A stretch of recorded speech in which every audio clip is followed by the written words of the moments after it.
Tell you what, we got to see this man face to face over the weekend. He looks fit. I don't think he's out of. I think there could be a comeback. Cameron Smith, the GOAT, is with us. He was on duty with Channel 9. It was one of the rare times that we worked side by side, but through panes of glass. But we allowed you into the Fox League commentary box. Cameron, how are you, my friend? Morning, boys. Yeah, tell you what, I'm a little bit fatigued. I don't know how you guys are feeling, but mate, Magic weekend, geez, it saps the energy out of you, doesn't it? Great weekend, though, of course, great weekend, but feeling the wrath of what was a big few days for rugby league. You, I did spot you on the rooftop too of Hotel X in the Valley after post Saturday night. That was Saturday night, wasn't it?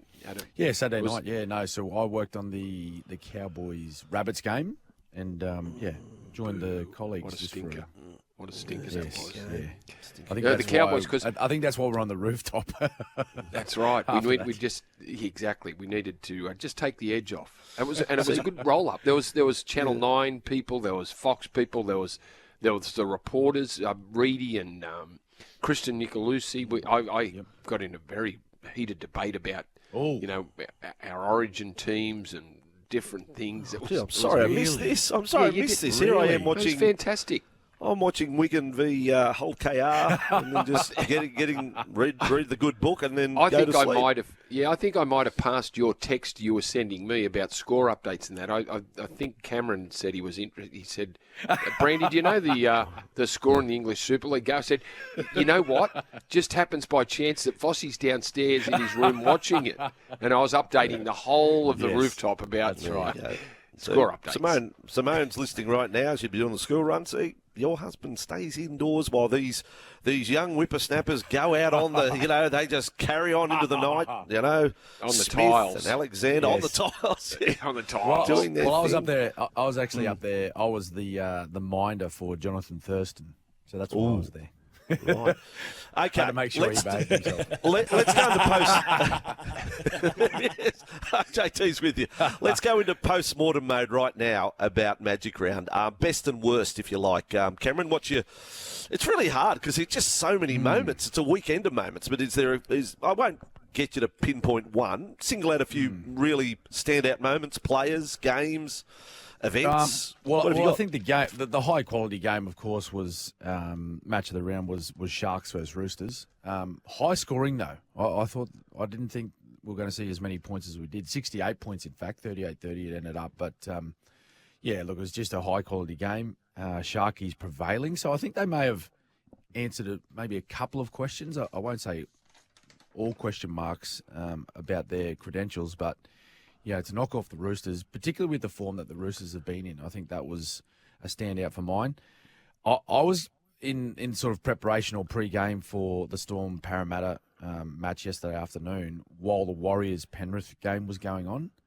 My goodness, the noise, from the crowd, the atmosphere for that match, particularly ending when Dylan Edwards had that shot at goal, that was as big as any finals game I've been at or, getting close to sort of Origin like, but it was loud.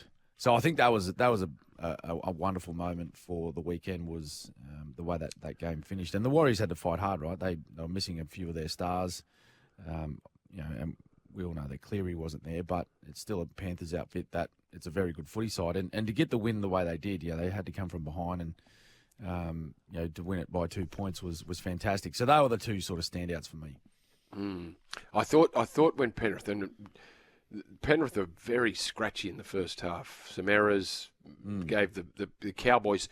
Actually, when the half-time break came and I had a look at the stats, I wasn't looking at them throughout the game. Penrith had 2 play the balls in the 20. They'd only had 9 play the balls inside the Warriors' half. Only 9 times did they cross halfway and play the ball. So I thought, okay, well I can live with the scoreline at the moment. We were scratchy, but then when we got into the rhythm of the game, when Penrith got into the rhythm of the game and controlled their sets, then when they hit the lead at 20-16, I thought, oh, we're home. We'll get these blokes. They've done enough. They've fought their way back. They've got into a good rhythm. So to win the game and to lose Wade Egan early, because pre-game we're talking about Wade Egan with the halves, with no Johnson and no Metcalf and Chance playing 5'8", who was very good at 5'8", great run. Yep. He's a great runner of the footy, Chance, Nickel, Klukstar, and Tamari Martin, who's been very quiet, had a quiet season, done virtually nothing. I thought, well, all their attack will focus around Wade Egan. So when he left the field, you thought, oh, boy, they're down some troops, really are down some troops. Yeah. But good. Do you read into Penrith performance, Cameron, any more? Like, are you seeing weaknesses? Are you seeing dents there? Because I just isolate a few numbers out of yesterday.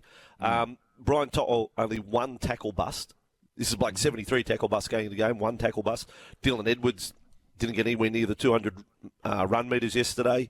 I thought their back three, when normally they make 30 metres, the first three carries of every single set, yesterday they were struggling to make 10, 15. There wasn't. Is there anything there?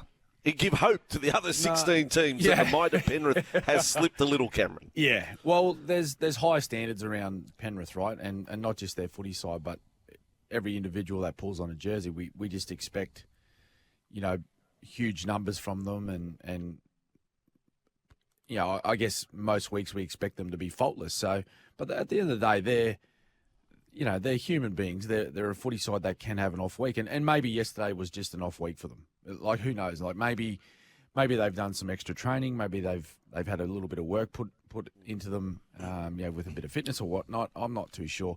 Look, there's no doubt there's been change at that footy club. Yeah, they've lost some quality individuals. Oh, 100%. So that's always going to have an impact. So, look, I think it might just be a little blip on the radar. That's taking nothing away from the Warriors, because I think they played an extremely tough style of footy, and they were very resilient. On top of those names that Brandy mentioned, Tohu Harris was a late scratching as well. Correct. So he's one of the more dominant players in their footy side. So to be able to get up against the Panthers team like they did yesterday was pretty special. But look, I'm not reading too much into that loss. Okay. I think all right. it might have just been a little blip on the radar. Give us an insight into coaches. You had Craig Bellamy all through your career. When Craig was salty after a game, yes, what he said to the media and what he would say to you guys face to face. Make a read on Ivan Cleary now. This was Ivan Cleary in the press conference yesterday. Okay. I believe he spoke for no more than 27 seconds when you add up all his answers. Let's have a listen. What do you take away from that? We didn't play well enough. Was it errors mostly costing you there? What did you see that the boys could improve on? It's a collection of lots of things. Could you go into specifics about what those things were that could have been improved on? Not really. There you go. What's that? So, that was it. That was pretty much it. He was asked, someone had the audacity to say that they want it more. And, Isaiah Yeo came to the rescue and answered a bit more, but I think and I said to Vossi, I said, well, sometimes it's hard to hide the disappointment and publicly, but you don't want to. I wouldn't, as a coach, I wouldn't be telling the world what I really thought. I'd keep it in, keep it close. No, I reckon there's been a couple of, I'd say a few more than a couple, but there's been several times where, Craig's gone into those post-match press conferences and said very little, given that he would have been extremely disappointed. And you could see that, or you can hear in Ivan Cleary's voice that he was very disappointed with that performance yesterday, and he expects better. And I'm sure all those players expect better from themselves. And I'm almost certain that there would have been a lot more said in the team meeting, in a short period of time after that match finished, more than what he gave away to the press. Yes, okay, we'll sum that up now. Yeah, go on, Brady. Go on, Andrew.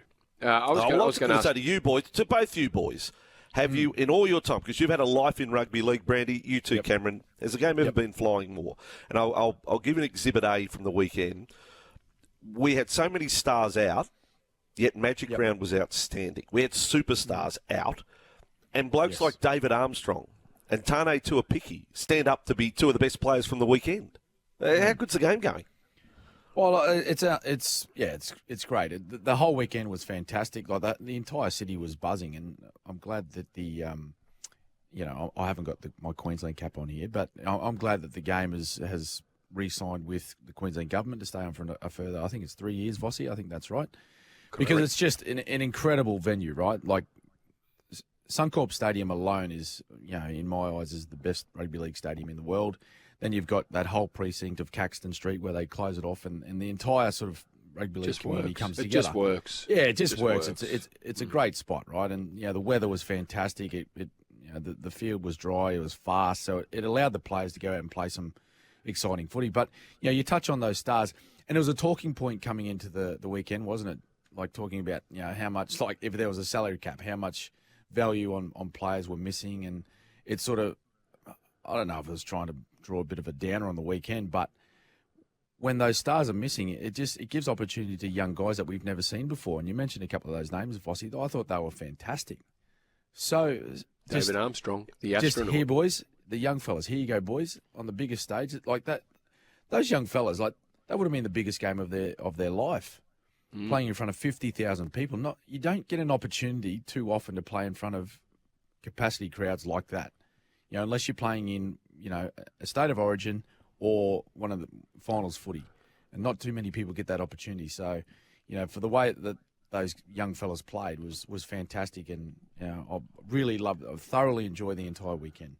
Just while we're talking about Magic Round, I'll just pop in every now and then with a great moment. One of the great moments, I thought, was the Roosters try right on the stroke of half-time to take the lead 24-18 at the break. And I think that was the only time the Roosters actually led in the game. But that try, Sam Walker offload as he's falling to ground, Terrell made the long halfback type pass out to Daniel Tupou. Unbelievable. Daniel Tupou to split the defenders and get a one-handed pass to Junior Ponga. That was a great try. That was fantastic. Andrew? I would like to ask Cameron, does he have any knowledge of groin injuries? Because Cameron Munster, wow. The pain he was in. Didn't get injured. He knows nothing about injuries. But our text, one of the texts we got earlier was he looked like he'd been tasered. And that's a pretty apt description. Like, he is writhing in agony. What's your knowledge of groin injuries and how severe can it be? I've got zero. I've got zero knowledge because I've never injured one. Brandy's right. I was lucky enough not to pick up many injuries, particularly soft tissue or something like a groin injury. But did you ever strain a calf or a hamstring or anything? No, never. Unbelievable. Unbelievable. Yeah. Bicep injury, but maybe ruptured pec or nothing. Sore shoulders. Every now and then. Sometimes. But the way he went down, that looked bad, didn't it? Like the way he went down, it looked like it was like quite significant.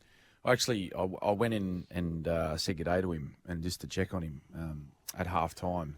And look, he was extremely disappointed, of course. And I think he's going to be missing a couple of weeks. I think there's huge doubt on now, even his availability for Origin 1. So someone said to me, Cameron, I don't know if you can confirm this, but someone said to me yesterday, I don't think he was going to play in Origin.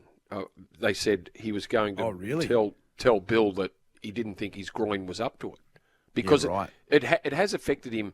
It has affected his form, and he's carried it. Like, it's not better, is it? Like, you could see him yesterday before he got tasered.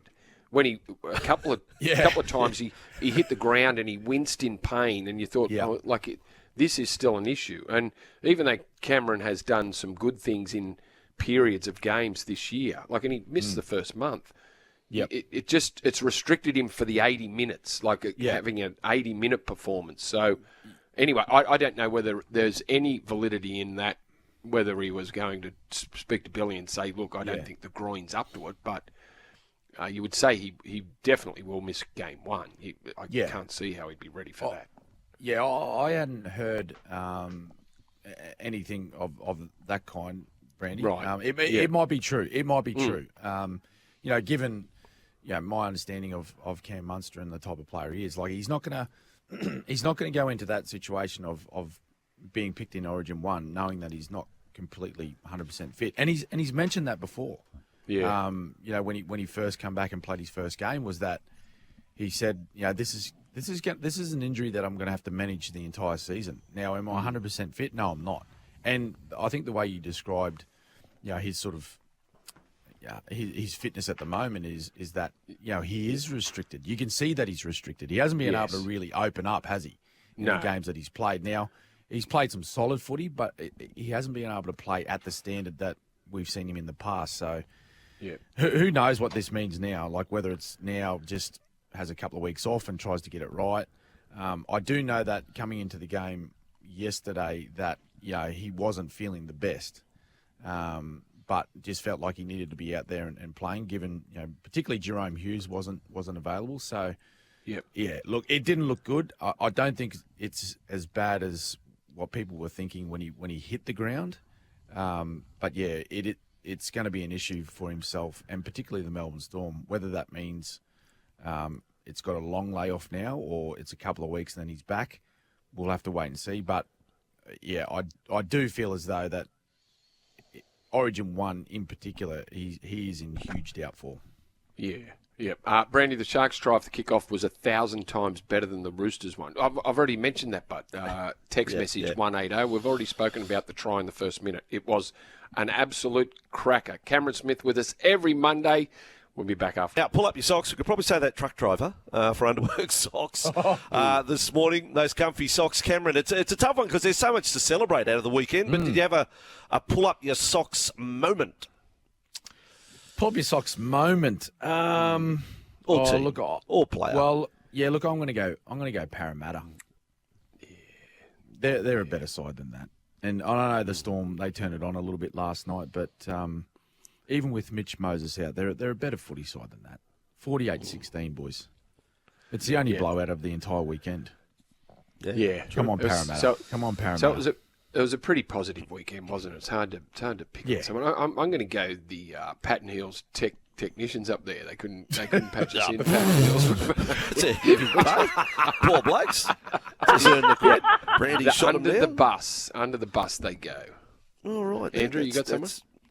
Well, look, I'm going to say the Bulldogs with a chance at the end of the Raiders game stunk the joint. On that last play where suddenly Burton's your dummy half and Marnie's your first receiver. Now, it's meant to be the other way round, fellas, and the pass from Burton was along the ground and the bounce. That was really disappointing in an otherwise, incredibly tense game that the Bulldogs had a shot and didn't come off. It was a bad set, wasn't it? The whole set was bad. Horrible set. Like So they that was didn't get set. They lacked energy. They offered nothing. They didn't really threaten the Raiders' defence. So okay. I'm with you on that. Happy with that was a bad way to Stay finish. warm with Underworks.